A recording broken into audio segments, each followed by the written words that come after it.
दोस्तों नमस्कार, गीत एस्ट्रोलॉजी में आपका स्वागत है।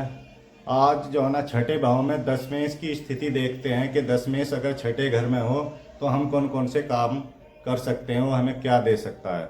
अगर दशमेश आपके छठे भाव में है तो आप अस्पताल या जेल के लिए काम कर सकते हैं।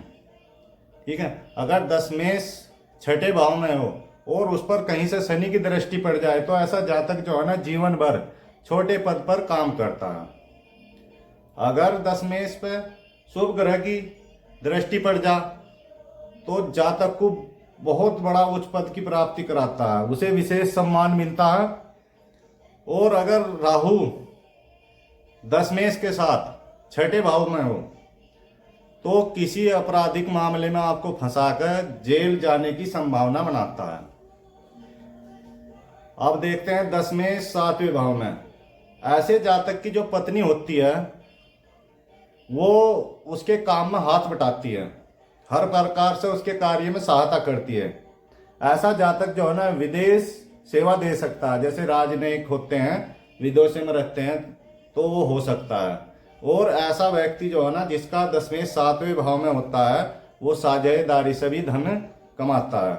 अगर दशमेश के ऊपर जो है ना खराब ग्रहों की, पाप ग्रहों की दृष्टि हो तो ऐसा इंसान जो है ना हर प्रकार की बुराइयों में फंसने के संभावना बन जाती है।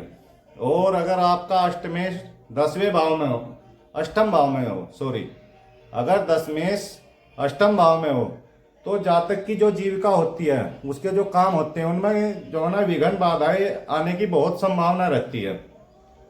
ठीक है, उसके काम जो है ना उसके हर काम में अड़चने लगती हैं।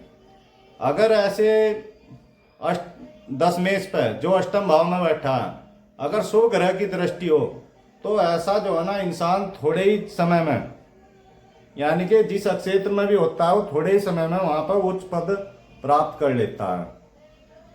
अगर दशमेश पीड़ित हो जाए आठवें भाव में तो ये अपराधिक जो है ना स्थिति बना देता है, अपराध करने वाला बना देता है, ऐसी संभावना बनती है।